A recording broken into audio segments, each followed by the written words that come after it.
everybody. Hello, hello, hello. Well, I am here to read some manga. Okay, now I've never really ventured too much into manga before, but I've been hearing a lot about it, so I figured I would go ahead and check it out. Okay, so if you've never read manga before, manga is Japanese comics. So in American reading, you read from left to right and down, and I guess in Japanese you read from right to left and down. So definitely take some getting used to. Okay, so I decided to go ahead and venture into Junji Ito, who apparently writes horror. So I picked up a few books by him from the library. Okay, and the first one I have already read, and this is Geo. Yeah, it still takes some getting used to because the book is like backwards. You're reading like this, but anyway, so this is Geo, if I'm saying that right.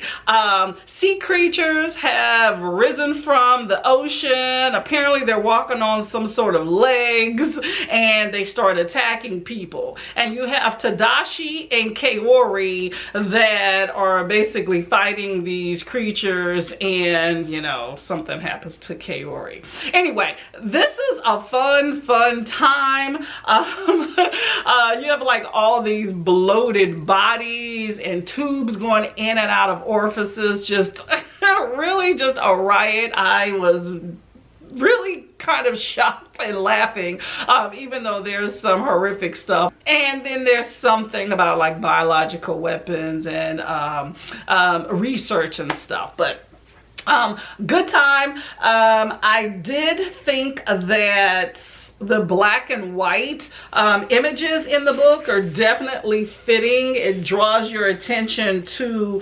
the images and what's going on. It makes you stay on the image a whole lot longer. So I think in horror that is always fitting. Okay, but really good time here.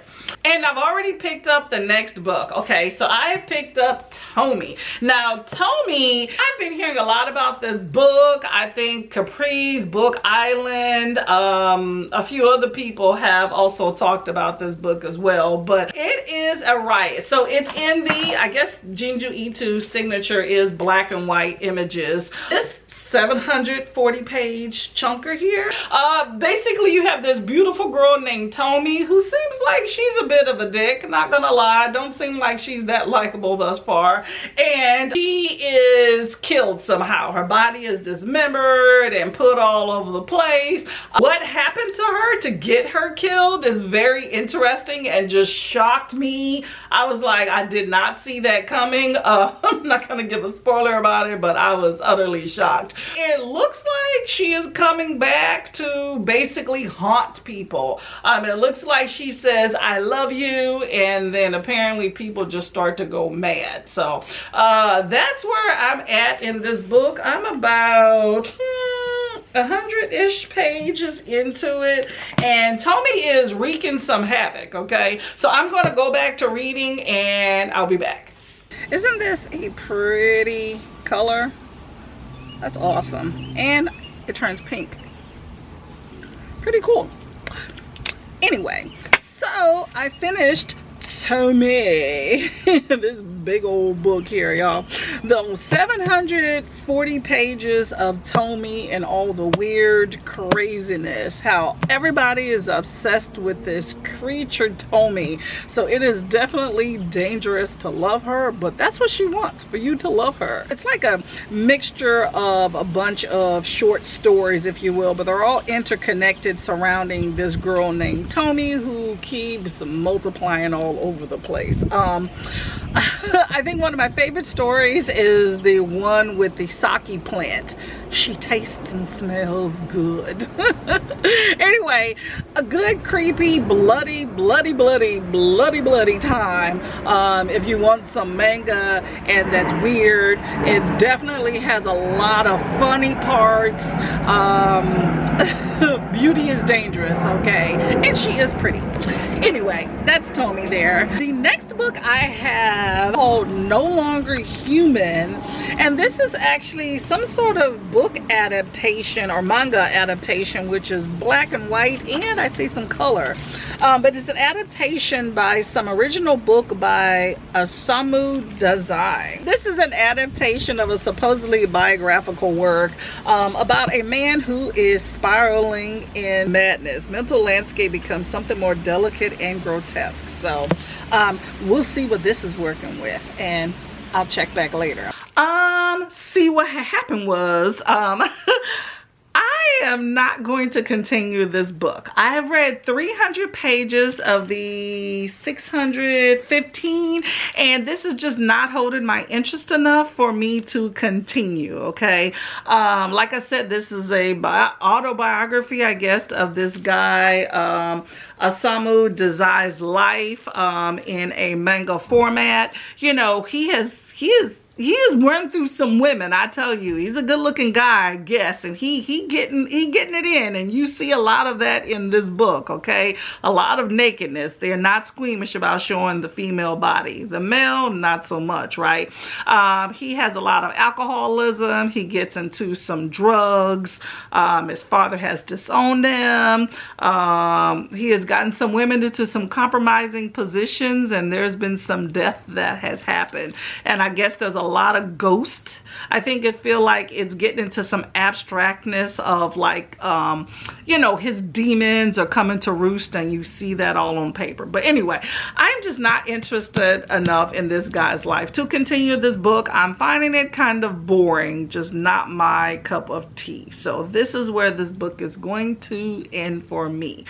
I will say though that after having read Tomie, I see the address 3 Chome, is that what is pronounced? I don't know how it's pronounced. That shows up in here, and also the name Tomie actually shows up in here as well. I guess that is the river that this guy Osamu Dazai, who this book is based off of, that I guess he drowned himself in at the age of 38. So anyway, let me know if you have read this big old book and if you enjoyed it. But about 50% is where I am going to just let it die down. So as of now, the library has not come through with any more Junji Ito. So I'm going to put this on hold because I know that they're supposed to be coming through with at least another book from them.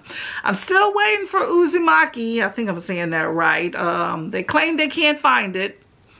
We'll see. They allowed me to put it on hold. So hopefully I have another book to read before I close out this vlog here, okay? Apparently there's a whole lot of short story collections that Junji Ito has, but I'm really not into short stories, so I'm gonna bypass those.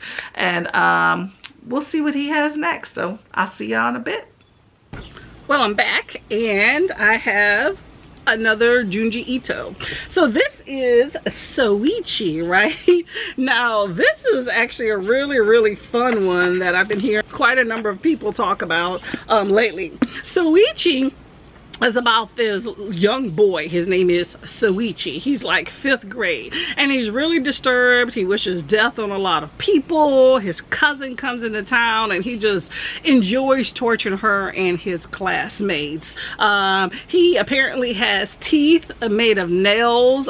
He claims, well, his family claims it's because he has an iron deficiency, but somehow I'm not believing that.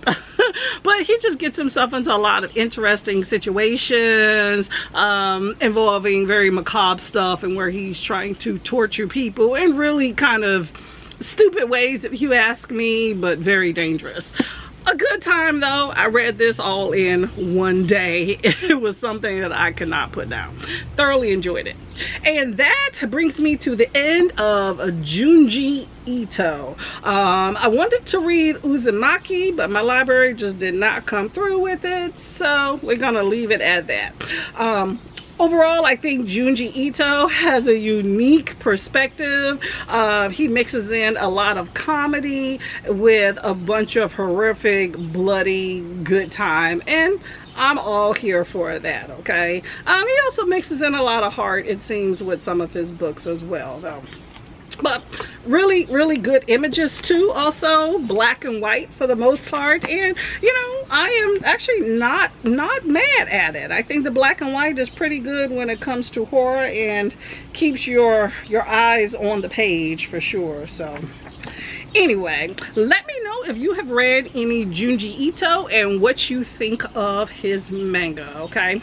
I'm going to go and enjoy the rest of the day and continue with my icy. Not a big fan of cherry, but that's all they had, so I'ma make it. Okay, y'all, like, subscribe, and comment, and I'll see you later. Bye.